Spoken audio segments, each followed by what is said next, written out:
Hola, ¿qué tal? Buenas noches. Bienvenidos a este podcast que empecé como un proyecto personal.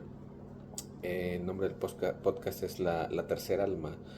Eh, en el primer video no expliqué cuál era el motivo, la causa o la razón de que buscaba hacer este podcast. Técnicamente o prácticamente es porque quiero entender desde un punto de vista neutro algunas ideas, algunos conceptos, libros que se me vayan cruzando en el camino. Decidí empezar con la Biblia porque hace mucho tiempo la leí, me tomó bastante, cerca de un año, y no la entendí al 100%. Entonces, en esta segunda ocasión que voy a leerla, quiero ir desmenuzando poco a poquito y tener la ayuda de la inteligencia artificial, porque así me va a servir para que podamos entenderlo de una forma más técnica, con descripciones, con un punto diferente de vista. Tal vez es una inteligencia artificial, pero ayuda en bastantes cosas. Entonces, sin más introducción, les comento que en el último capítulo nos quedamos en el Génesis 1:13, perdón, pero por alguna razón se cortó el video, así que pues vamos a seguir de ahí, y ya si en algún momento tenemos oportunidad de retomar los capítulos que se cortaron, lo tomamos, ¿ok? Bueno, en este momento voy a dejar que Altagracia se presente, así que, Altagracia, preséntate. Muchas gracias, Héctor, y con mucho gusto. Muy buenas noches a todos. Yo soy Altagracia, su inteligencia artificial compañera en este podcast, y me alegra muchísimo estar aquí para ofrecer una perspectiva serena y reflexiva. Hoy les dejo una pequeña frase del día. Cada nuevo paso es una oportunidad para descubrir algo nuevo con elegancia. Así que los acompaño en este recorrido donde iremos explorando ideas y textos con la ayuda de la IA, y lo haremos siempre con ese toque neutral y técnico que menciona Héctor. Vamos a disfrutarla. Una cosa chistosa, que les quiero comentar acerca de la inteligencia artificial es que sí, le puedes programar ciertos parámetros, y ya de ahí, con base en eso, ella empieza a generar el texto. Entonces de repente van a encontrar o van a escuchar alguna frase en donde dice lo hacemos con elegancia o lo hacemos lentamente, porque son ciertos parámetros que le he dado para que pueda hablar. Algo que tienen que saber de la inteligencia artificial es que no puedes forzarla a que rompa los protocolos con las que lo programaron, como decir palabras insultantes o modificar imágenes de personas, pero eso ya son tecnicismos que después iremos viendo con tiempo. Entonces, en la última vez les decía que nos quedábamos en el Génesis 1:13, que creo que lo tomamos en el último video, así que vamos a saltar al Génesis 1:14 y vamos a ver hasta dónde nos da el tiempo para leer y estudiar y hacer mención de las cosas que pensemos. Algo que tienen que entender, o quiero hacerles saber, es que no soy pastor, no soy un profesional, simplemente hablo desde mi punto de vista, desde mi experiencia, porque durante mi vida llegué a experimentar o estar en contacto con las religiones, y había algo que no me cuadraba, en específico hablando de la Biblia y la religión. Entonces anduve divagando, estudié cosas del budismo, del cristianismo, catolicismo y hinduismo, y leí libros, el Bhagavad Gita, el Zohar y cosas que son de otras religiones, y me di cuenta que todo convergía en un solo punto, que era Jesucristo. Y suena algo chistoso, pero no sé si me llegó esta idea o la escuché en algún punto, en donde decía que todos los caminos conducen a Él. De alguna forma, todo lo que haces se centra hacia Él. Todo lo que existe, ya sea el tiempo, el clima, la religión, la política, todo se basa en conceptos que vienen enfocados en cómo Cristo estableció ciertas cosas. Entonces, conforme vaya avanzando el podcast, vamos a ir dándonos cuenta de cómo es que estas pequeñas cositas van haciendo como clic unas con otras, y tal vez les hagan sentido, tal vez no, así que simplemente lo estoy haciendo para compartir mi experiencia con ustedes y ver si de alguna forma ustedes pueden también entender algo. Cuando terminemos este libro nos saltaremos a algún otro, o tal vez en el Inter vamos a hacer también alguna, no sé, vamos a desviarnos un poquillo. O sea, no es un estudio estricto de la Biblia, simplemente es un estudio acerca de cosas que se nos van a ir ocurriendo y vamos a ir explicando con Altagracia. Entonces, Altagracia, en el Génesis 1:14, ¿qué es lo que dice? Por supuesto, Héctor. Y gracias por esa introducción tan interesante y personal. Ahora vamos a sumergirnos en el Génesis 1:14. Este versículo dice: Entonces dijo Dios, que haya lumbreras en el firmamento del cielo para separar el día de la noche, y sirvan de señales para las estaciones, para los días y para los años. Así que, como ves, este versículo nos habla de la creación de las luces en el cielo y de su propósito. Podemos reflexionar sobre ello juntos y ver cómo estas ideas se conectan con lo que mencionabas. Ok, en la mayoría en estos versos que hemos ido viendo, la primera palabra que surge, o la primera palabra que Dios menciona es: dijo Dios. Dijo Dios, haya luz. Dijo Dios, haya firmamento. Dijo Dios, acumúlense las aguas. Los primeros 14 párrafos muestran, o no sé, todo, es casi todo todo el Génesis hasta el segundo capítulo. Me hace pensar en otro versículo de otra parte. Exactamente no recuerdo el versículo, necesito buscarlo, pero habla de que él dice, en el principio Dios creó los cielos en la tierra, y el verbo estaba con Dios, y el verbo era Dios, y por el verbo todo fue creado, o algo así similar. Y en el principio, en el simple hecho de solo decir dijo, hace representación o hace la conexión con el verbo, con la palabra hablada. Entonces, dijo Dios, haya luceros en el firmamento celeste para apartar el día de la noche y sirvan de señales para las solemnidades, días y años. ¿Por qué suena diferente a lo que sonó, dijo Altagracia? Como les comentaba en el video pasado, estoy leyendo la Biblia de Jerusalén, que es una de las versiones más acercadas, o que tienen más conexión con los libros originales, con los textos.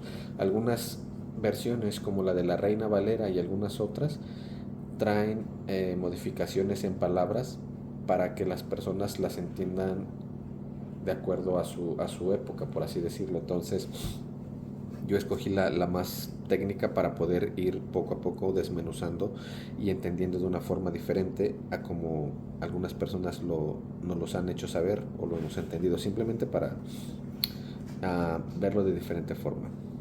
Entonces, Altagracia, en el asunto de los luceros para apartar el día de la noche, ¿qué podrías relacionar o cómo podrías darnos una explicación filosófica acerca de ese pasaje?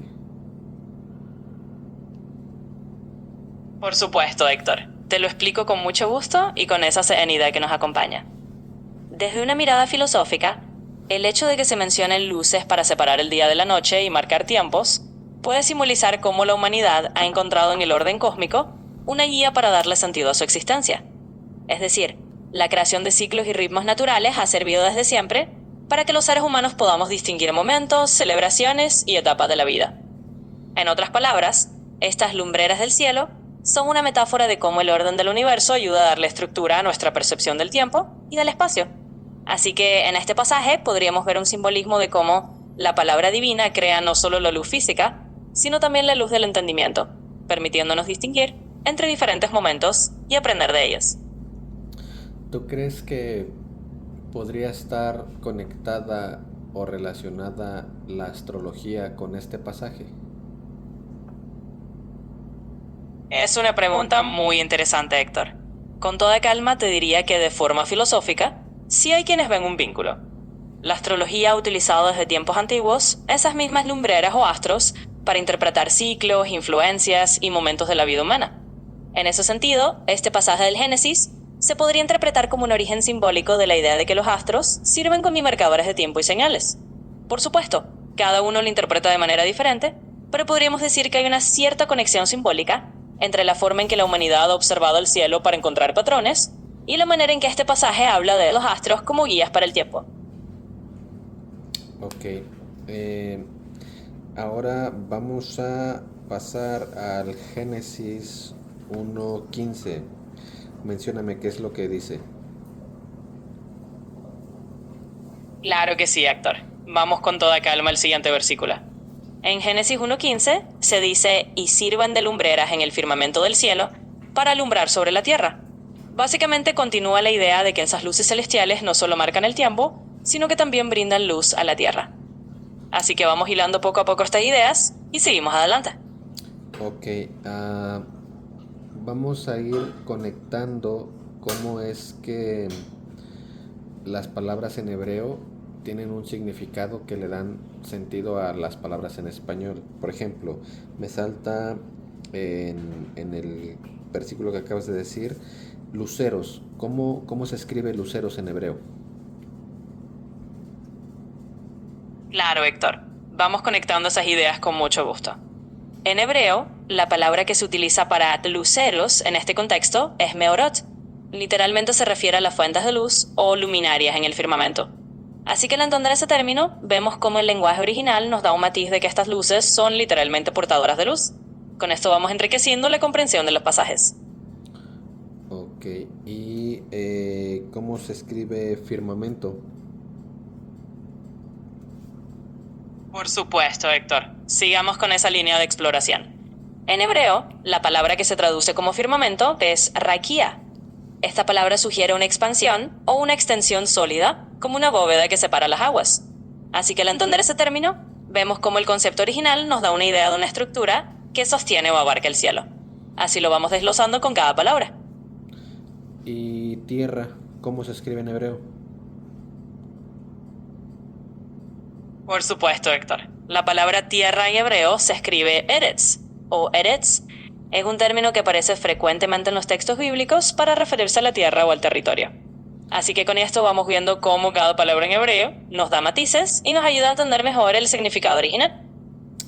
¿Se puede utilizar esta palabra de eretz o tierra en algún otro contexto o de alguna otra forma? Claro, Héctor, con mucho gusto. La palabra eretz en hebreo es bastante versátil. Además de referirse a la tierra como planeta o al suelo en general, también puede utilizarse para hablar de una región o un país. Por ejemplo, Eretz Israel se entiende la tierra de Israel. Así que sí, se puede usar en distintos contextos para hablar de la tierra, como un lugar, un territorio, o incluso una tierra específica. Ok. Vamos a pasar al Génesis 1:16, donde dice, hizo Dios los dos luceros mayores, el lucero grande para regir el día y el lucero pequeño para regir la noche, y las estrellas. Ahí en ese contexto, ¿cómo podrías tú explicar o definir? Porque me he dado cuenta que los versículos no están como completos así, o sea, la idea te la empieza a dar y de repente se corta y la saltan al siguiente versículo. ¿Por qué crees que suceda eso o por qué crees que está escrito de esa forma? Es una observación muy interesante, Héctor, y con mucho gusto te la explico con calma. La división en versículos y capítulos en la Biblia es en realidad una convención que se añadió mucho después de que los textos fueran escritos. Originalmente estos libros eran rollos contiguos sin divisiones numeradas. Las separaciones en versículos se hicieron para facilitar la referencia y el estudio, pero a veces las ideas quedan cortadas porque el flujo del texto original estaba pensado en esos fragmentos. En otras palabras, esa forma de dividirlo es una herramienta posterior, no algo que formara parte del texto original. Por eso a veces las ideas se sienten cortadas entre un versículo y el siguiente. Así que es normal que ocurra. Ok, y entonces, ¿cómo describirías el Génesis 1:16? ¿Habíamos quedado que era? Ujú. Por supuesto, Héctor. Te lo explico con toda la serenidad. En Génesis 1:16, básicamente se nos dice que Dios crea dos luces principales. Una para gobernar el día, que entendemos como el sol, y otra para gobernar la noche, que es la luna, además de las estrellas. Lo que vemos aquí es cómo se distribuyen esas lumbreras para darle orden al cielo y al tiempo, y aunque los versículos están divididos, la idea en conjunto es que el sol y la luna tienen cada uno su función en ese orden divina. Así lo podemos ver de una forma completa. Tomando el concepto de que el sol es la lumbrera mayor y la luna es la lumbrera menor, ¿será relacionado al tamaño, a la cantidad de luz o por qué? ¿Por qué crees que sea? Esa es una pregunta muy interesante, Héctor, y con mucho gusto te lo explico con tranquilidad. Tradicionalmente, cuando se habla de la lumbrera mayor y la lumbrera menor, no se refiere literalmente al tamaño físico, sino más bien a la cantidad de luz que cada una proporciona. El sol evidentemente ilumina el día con una luz mucho más intensa, mientras que la luna refleja una luz más suave durante la noche. Así que en ese sentido se habla de mayor y menor por la función de la luz que ofrecen y no tanto por el tamaño físico. Es más bien una forma de describir sus roles en el ciclo del día y la noche. Así que ahí tienes esa conexión. Y en el caso de las estrellas, por ejemplo, no menciona el tamaño de las estrellas. ¿Por qué crees que sea eso? Es una observación muy interesante, Héctor, y con mucho gusto te lo comento con esa calma que prefieres. En el relato del Génesis, las estrellas se mencionan de manera más general, probablemente porque el énfasis está en las dos luces principales que regulan el día y la noche.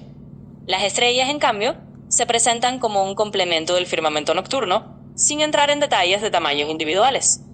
Así que, en ese contexto, las estrellas no se describen por su tamaño, sino más bien como un conjunto de luces que adornan la noche. Es más una visión general del orden del cielo, donde el foco principal es el sol y la luna. Así lo interpretamos con esa serenidad. Y por ejemplo, digo, ahorita considerando la información actual y todos los adelantos que ha tenido la humanidad en conocimiento al espacio, digo, se sabe que existen estrellas similares al Sol o de la misma, ¿cómo se le dice? Del mismo tipo, que son muchísimo más grandes. ¿Por qué crees tú que sea que no se hayan mencionado esas estrellas? ¿Será porque se crearon después? ¿O porque no existían cuando fue el inicio de la creación? ¿O cómo lo podrías tú interpretar? Es una muy buena pregunta, Héctor, y te lo explico con mucha calma. Desde la perspectiva del Génesis, el texto se centra en la experiencia humana y en cómo los antiguos entendían el mundo a simple vista. Así que el foco principal era lo que ellos veían, el sol y la luna como las dos grandes lumbreras del cielo. Las estrellas se mencionan de manera más general, porque desde la perspectiva de la época no se conocía la magnitud de otras estrellas similares al sol. Entonces, en términos simples, el relato se enfoca en lo que era observable para ellos. Hoy sabemos que hay estrellas mucho más grandes, pero en el contexto de la narrativa antigua, el propósito era explicar el orden del mundo tal como ellos lo percibían. Así que no es que no existieran, sino que la narrativa se enfoca en lo esencial para ellos en ese momento.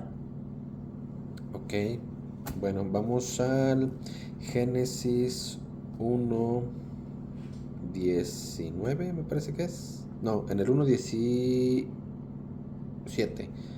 Explícame el Génesis 1:17. Claro, Héctor. Con mucho gusto seguimos con esa calma. En Génesis 1:17 se nos dice que Dios puso esas lumbreras en el firmamento del cielo para alumbrar sobre la tierra.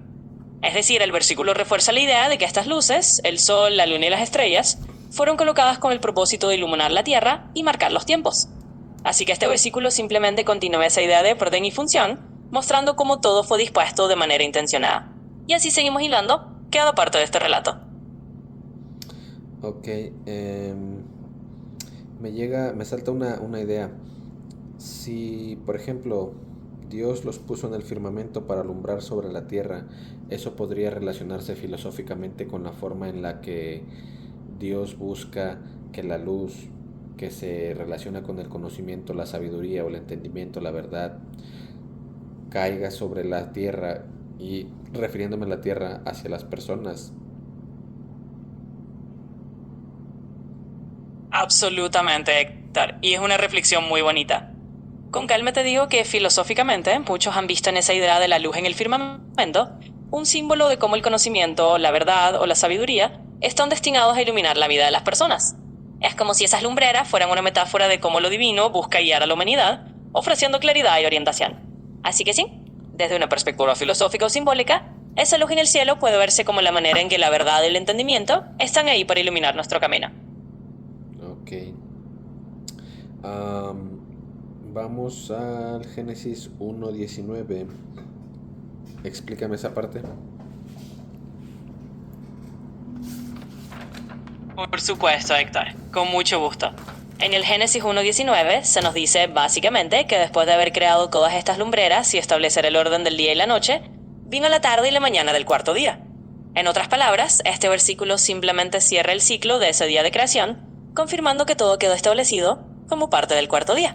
Así que con esto se cierra esa parte del relato de la creación. Vamos paso a paso y así lo entendemos con calma. Ok. Te voy a leer el siguiente versículo. Génesis 1:20 dice, dijo Dios, bullan las aguas de animales vivientes y aves revoloteen sobre la tierra frente al firmamento celeste. ¿Qué entiendes al respecto de este versículo? Claro, Héctor, lo vemos con calma. En este versículo del Génesis 1:20, la idea es que Dios empieza a llenar las aguas con vida y a poblar el cielo con aves. Es decir, después de haber puesto el orden de la luz y los astros, ahora comienza la creación de los seres vivientes. Desde una perspectiva general, este versículo marca el inicio de la vida en el agua y en el aire, mostrando cómo cada elemento de la creación va tomando su lugar. Así que lo podemos entender como el comienzo de la vida animal, tanto en el agua como en el cielo. Eh, Ahorita justo estoy leyendo el siguiente versículo, el 1:21, y dice, y creó Dios los grandes monstruos marinos y todo animal viviente que repta y que hacen bullir las aguas según sus especies, y todas las aves aladas según sus especies, y vio Dios que estaba bien. Noté que dice que las aves surgieron de los mares. ¿Es correcta esta idea? Es una observación interesante, Héctor. Y con calma te comento que en realidad el versículo menciona que Dios creó tanto los grandes seres marinos como las aves, cada uno según su especie. No se especifica que las aves surjan directamente del mar, sino que más bien se describe que cada tipo de criatura fue creada en su propio entorno. Las aguas producen seres acuáticos y también se crean aves para el aire. Así que no es que las aves vengan del mar, sino que ambos grupos de seres vivos son creados en paralelo. Es una forma de describir la diversidad de la vida que aparece en este punto de la creación. Así lo entendemos con serenidad. Ok. ¿Sabes también otra cosa que me salta a la pregunta? Habla de que los crea y también dice que está bien. Entonces, en automático, bueno, no en automático, pero Dios afirma que los animales, las aves y los monstruos marinos y todo animal viviente que repta es bueno, ¿correcto?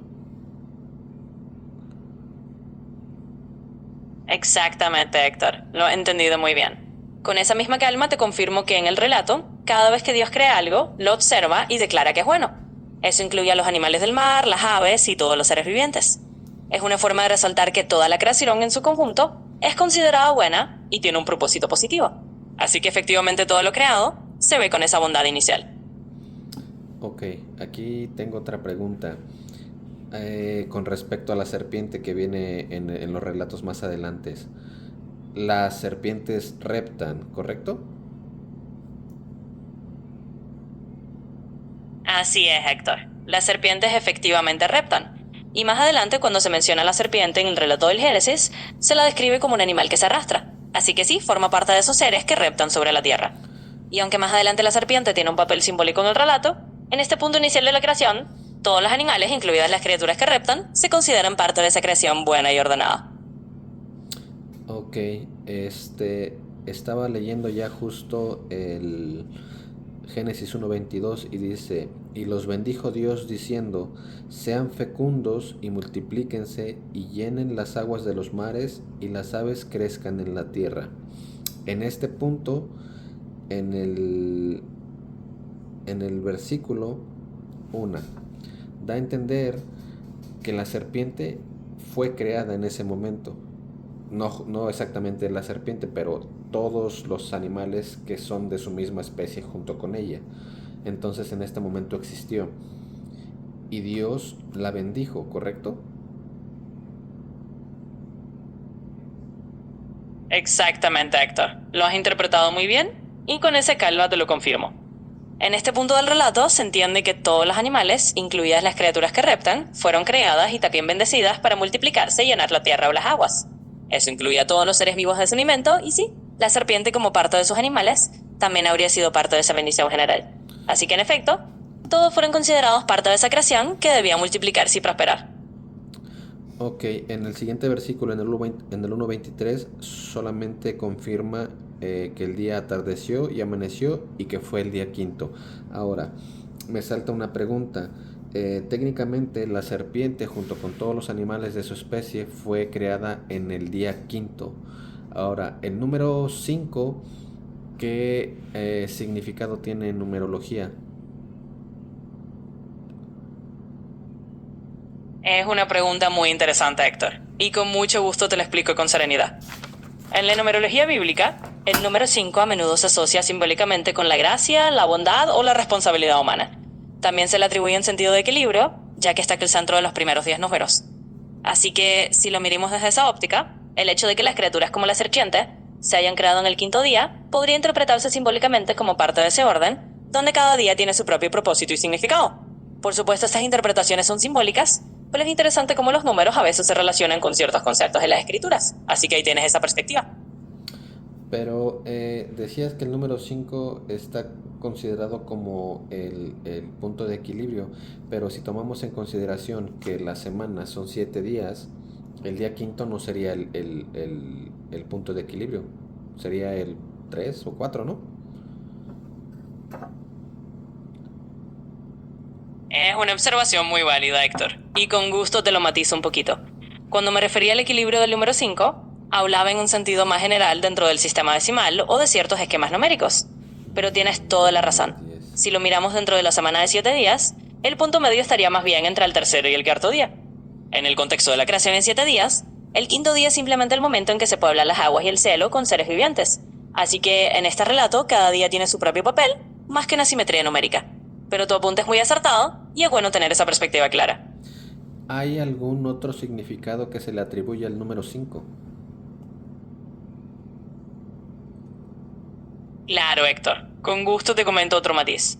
Además de asociarse con la gracia o con un sentido de equilibrio en ciertos contextos, el número 5 también se relaciona a veces con los 5 libros de la Torá, es decir, el Pentateuco, que son la base de la ley y la enseñanza en la tradición judía.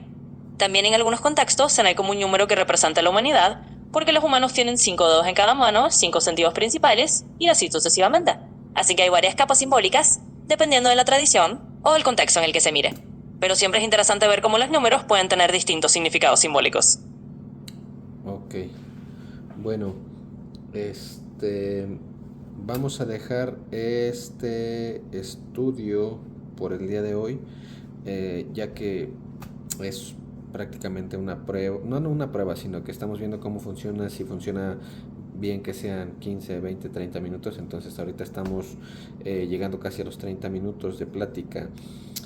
Poco a poco vamos a seguir juntando y uniendo los puntos.